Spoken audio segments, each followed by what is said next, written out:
In this week's drive, we see it all go terribly wrong in Belgium, get it all right in the desert, see a world champ just having fun, and turn the world upside down. All this and more in this week's Drive.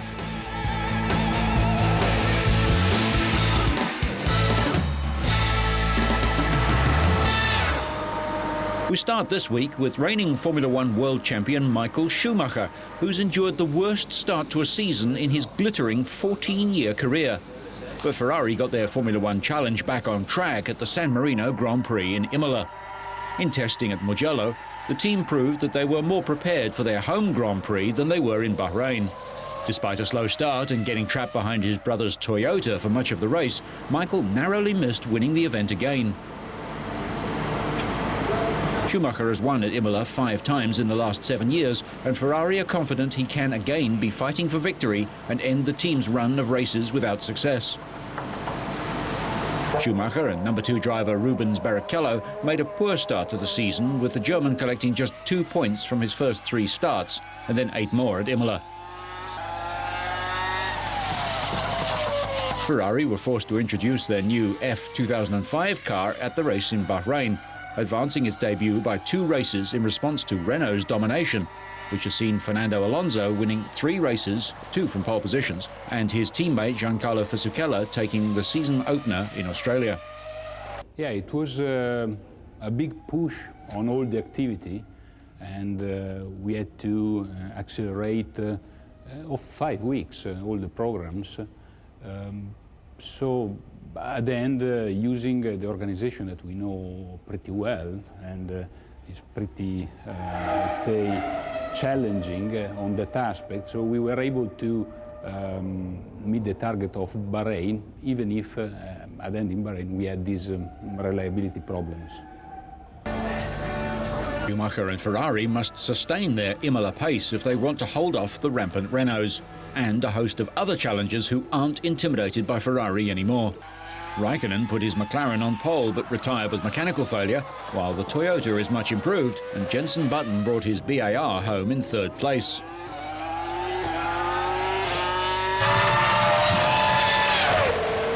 Alonso, who leads the drivers' standings, and teammate Giancarlo Fisichella will each have a new front wing as Renault strive to stay ahead of the opposition. It will be very tough. I think we took advantage of the first 3 races. The car was better than the others over the winter and for start the season.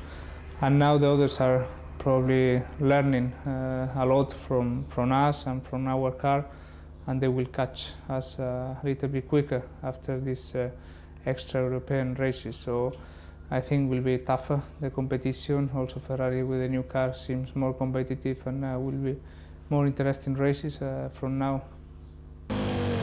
Keller entertained crowds in Rome with a demonstration drive around the city's ancient Circus Maximus. At this moment in the championship, there is no time for dreams. I think we have to wait until the last 3 or 4 races to start thinking about the championship. The only thing I am doing now is enjoying the moment. I have a car that is doing very well. It does not break, and that's all I have to think about now, to enjoy myself at the wheel and try to win all the races I can. After that, I'll have time to think about other things. At home in Italy, he's a major celebrity, and Giancarlo Fisichella had high hopes of a win in front of his home fans at Imola, but crashed out early on. There are rumours that Mark Webber might join the list of drivers with very brief careers at Williams. Despite his 5th place in Australia, he's been outperformed by teammate Nick Heidfeld, who took the team's first podium of the year at Sepang. Webber has never finished better than his qualifying position, but blamed a poor pit stop strategy for his 10th place finish at Imola, from 4th on the grid. And controversy has already reared. Ferrari are ignoring a limit on testing. BAR deny their car was underweight at Imola, and although the stewards agree, the governing body is checking the decision. Ralf Schumacher was given a 25-second penalty for a pit lane move that blocked Heidfeld's run out of pit lane, which demoted Ralf to 11th place and lifted Nick to 8th.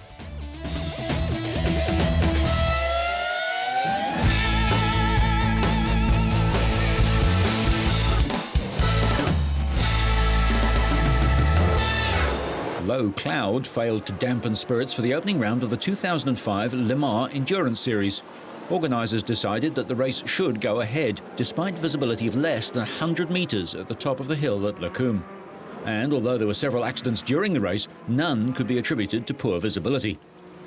The race was fiercely contested from start to finish by the Pescarolo Sport Team, Audi PlayStation, and the eventual winners, the Zytek team of John Nielsen, Hayanari Shimoda and Kasper Elgaard.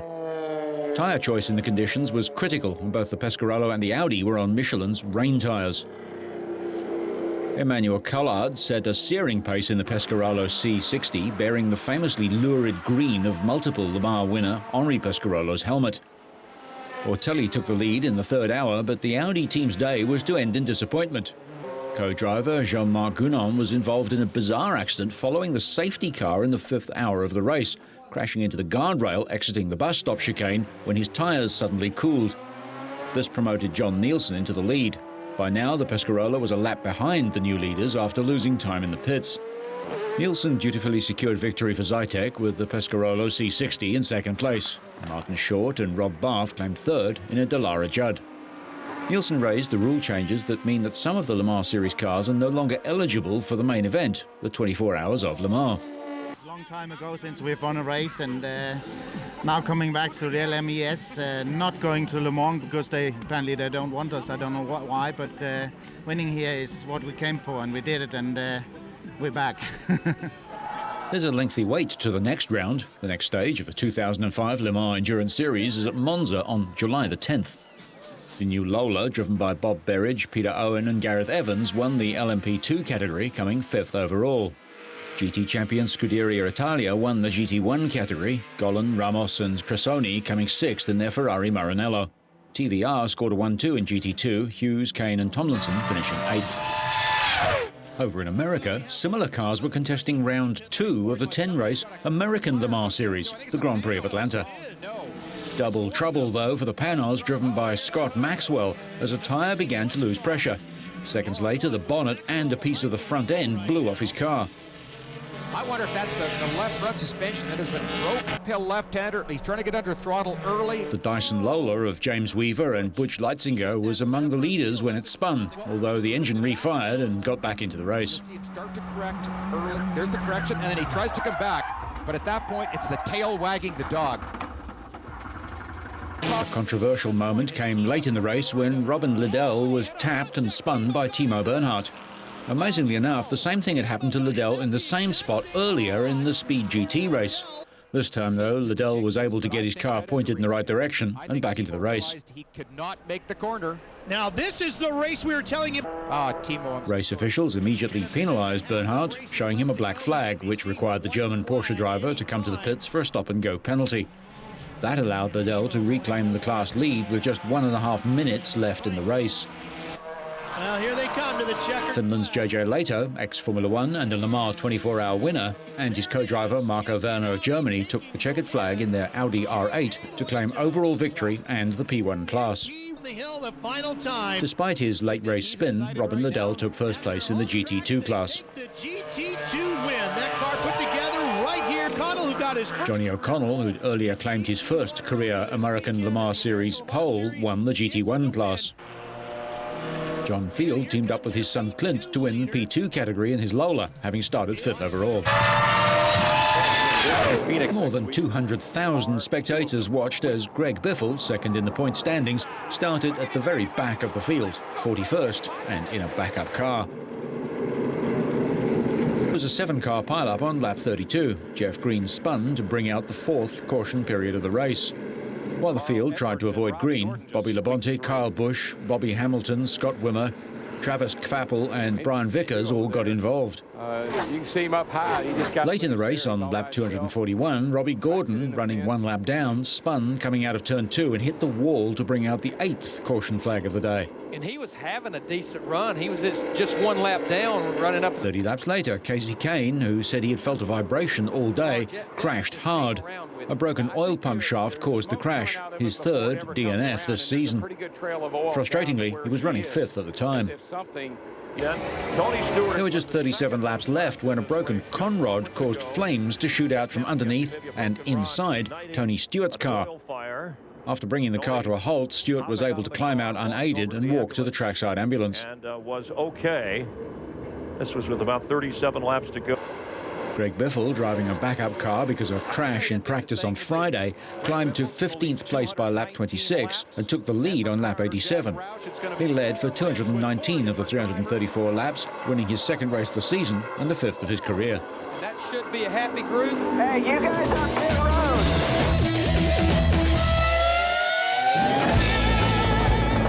The Qatar Motor and Motorcycle Federation laid on a challenging route for the Qatar Rally, the fourth round of the Middle East Rally Championship.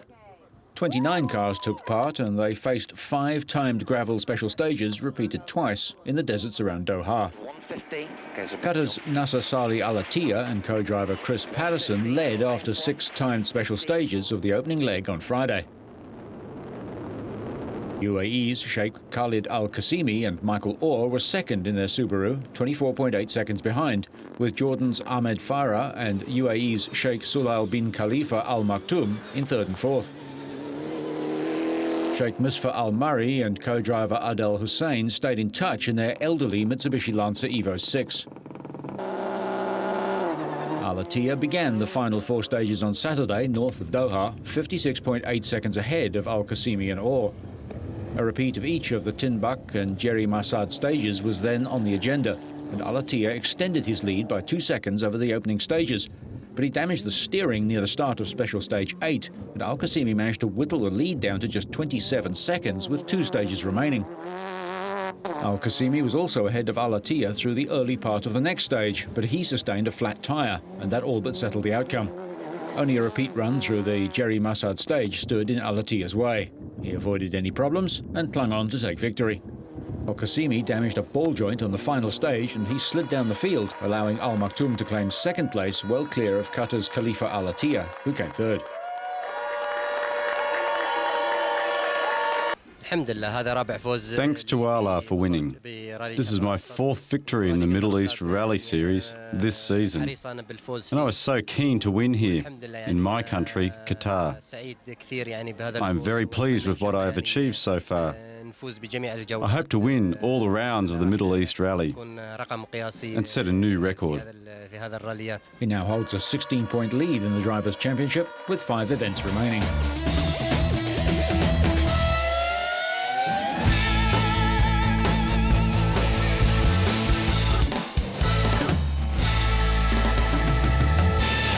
Under varying weather conditions and a changing surface, the world's top motocross riders struggled to master the tricky track. Finland's Jussi Veiviläinen took an early lead, but Stefan Everts soon began to pressure him. On the badly rutted circuit, Everts overhauled the Finn to take the lead and extended it to 20 seconds by the end, clearly recovered from his recent rib injury. Another Belgian, Steve Ramon, battled with Frenchman Michael Pichon.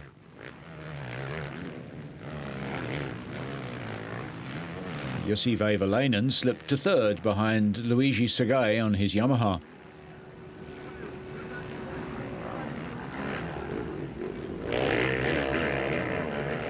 Veteran Joel Smets, yet another Belgian, multiple former world champion, was forced out with carburetor problems. Everts cruised to an easy-looking win in the first moto, but Pichon was also sidelined with mechanical failure. Was able to fight back and win the second moto, but he'd lost valuable points in the series standings. Everts had got off to a dream start in the second race, ahead of Smets, Pichon and Josh Coppins.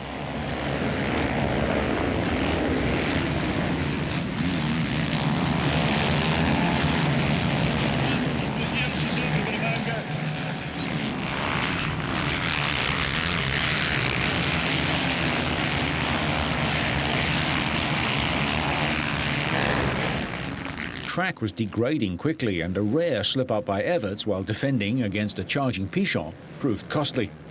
He lost the lead to his nearest rival and rejoined in third place behind Coppins, but was able to hold off Smets. Pichon ran away to win ahead of Coppins. Despite his error, a victory and the third place handed Everts 45 valuable championship points that extends his overall lead to 16 points clear of Pichon in the series. Second overall on the day was Josh Coppins on 40 points, and third Veiviläinen on 31. It's the 81st Grand Prix victory for the 8-time world champion Everts, and he now heads to his favourite circuit, Namur, with the comfort of a slight cushion. In the title standings, Pichon is second on 109 points and is now being chased by Josh Coppins in third with 101. Round 3 of the Superbike World Championship was in Spain, and Troy Corser grabbed an early lead.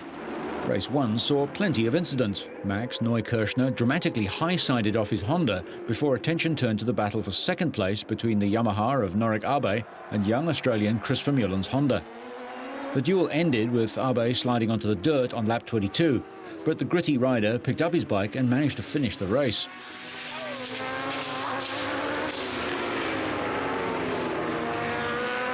Frenchman Regis Laconi had to pull out of both races after falling and suffering concussion in the warm-up. Meanwhile, former world champion Troy Corser was comfortably keeping out of trouble, having fun sliding his Suzuki in a masterful display. He crossed the line with his trademark standing wheelie 6 seconds ahead of the Honda of Vermeulen and his Suzuki teammate Yukio Kageyama. At one point, he was 18 seconds ahead of his nearest rival. Reigning champion James Toseland couldn't manage better than 8th. Race 2 saw pole-sitter Corser turn into the first corner behind the Yamaha R1 of Andrew Pitt after a screaming start off the grid by the young Australian. Vermeulen and Chris Walker were also in close attendance. The Yamaha couldn't match the Suzuki for power, and halfway through the first lap, compatriot Corser had taken the lead with an unusual manoeuvre on the outside. Hold on the race then loosened, and he soon had to relinquish second place to the prodigious talent of another fellow Australian, Chris Vermeulen. Sealing a miserable weekend for the foggy Petronas racing team, yet another Australian, Gary McCoy, fell off, taking Ivan Silva and defending champion James Toseland with him. With 5 laps remaining, England's Chris Walker was on a charge and was reeling in Vermeulen for the second podium spot. There seemed nothing he could do to pass the Honda, and the positions remained unchanged.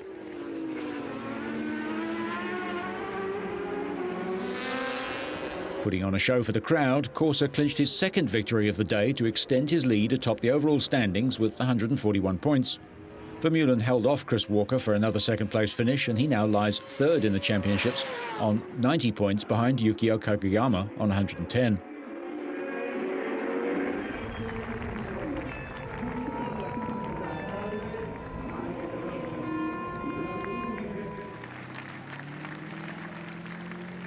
Corser has now won 5 of the 6 races run so far this season. Not surprisingly, Suzuki have a massive lead. 50 points over Honda on 93, Yamaha on 65, and the once all-conquering Ducati down on 64. Portugal hosted the opening round of the 2005 Outdoor Trials World Championship. Dougie Lamkin wasn't expected to compete for the top spot on the podium, as he was riding a new 4-stroke Montesa that's still undergoing development. The Briton, who's won 7 consecutive outdoor titles from 1997 to 2003, confounded the doubters though, picking up the lowest amount of penalty points, 21, in a victorious start to the season. Lamkin is the first rider to win an outdoor World Championship event on a 4-stroke motorbike since his compatriot Steve Saunders rode a Honda to first place in 1986. It was a 3rd successive Outdoor Trials Grand Prix victory for Lamkin, who won the final 2 rounds of the 2004 season. Claiming second place was Adam Raga, the reigning indoor world champion. Raga finished level on points with his fellow Spaniard Albert Cabastani. Both riders received 25 penalty points, which would have meant the runners-up place going to Cabastani, as he'd covered more sections without conceding a point. However, a marshal later admitted that he made a mistake on one of Raga's sections, and Raga's score was amended to 24 points. It was bad news for Cabastani, but at least he reached the podium in 3rd place.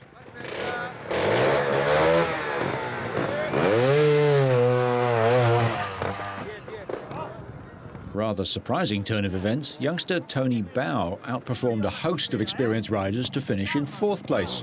The 18-year-old Spanish beta rider picked up 31 penalty points to make his mark on the outdoor trials world.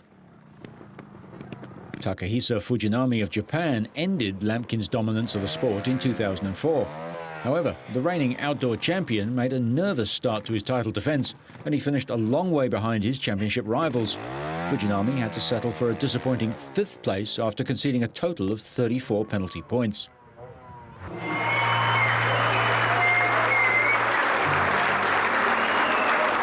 Lamkin proudly took his place at the top of the podium, flanked by Raga and Kabastani.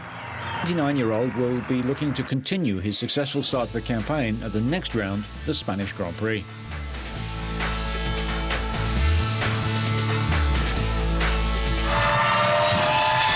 Switzerland, the country without a racetrack, hosted the latest round of the freestyle motocross series dubbed the Night of Jumps. Riders performed stunning tricks and stunts on man-made ramps inside a stadium with very little space for stopping. Gary Taylor of England claimed 3rd place with 162 points by performing a 9 o'clock, a double-handed heart attack and a tsunami. This move, resembling a surfing wave, has been practiced for many years before the December 2004 disasters around the Indian Ocean.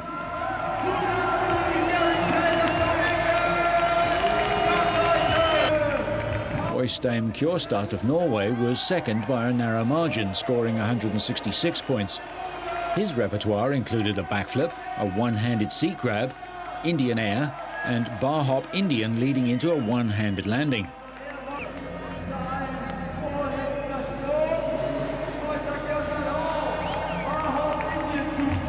But the excited home crowd boosted local hero Matt Rabot to a well-deserved win, scoring 200 points.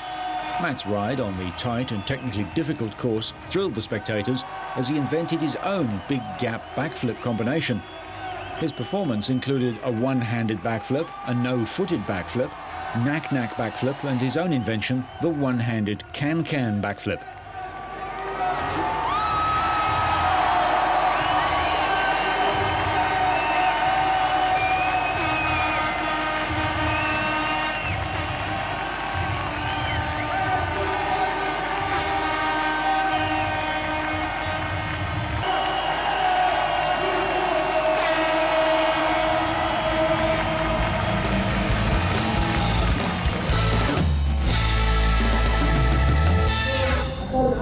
Finally, we go back to Abu Dhabi for an unusual kind of motorsport. Billed as Formula One in the sky, elite world-class aerobatic pilots navigated through a course of 18-metre-high pylons, flying at speeds of up to 500 kilometres per hour and experiencing 11G. Sometimes just being able to stay conscious is a feat in itself. The winner was Peter Bessenay of Hungary. It was Bessenay who invented and developed this type of racing in 2003, wherein the world's best aerobatic pilots competed against the clock and each other. Steve Jones of Britain finished second, while Mike Mangold from America was third. The air race is a new type of air racing that features single-format racing through a radical slalom-style course marked by air-filled pylons. Over 110,000 fans came out in Abu Dhabi for the kick-off of the 7-race series. Pilots must fly not only low with meticulous precision at breakneck speed, but they're required to execute predetermined aerobatic maneuvers, all under the pressure of a ticking stopwatch. The air race is in its 2nd year, with the next stop in Rotterdam on June the 12th. The series ends during Fleet Week in San Francisco, California, on October the 8th. Personally, I think I'd prefer my racing to be much closer to the ground.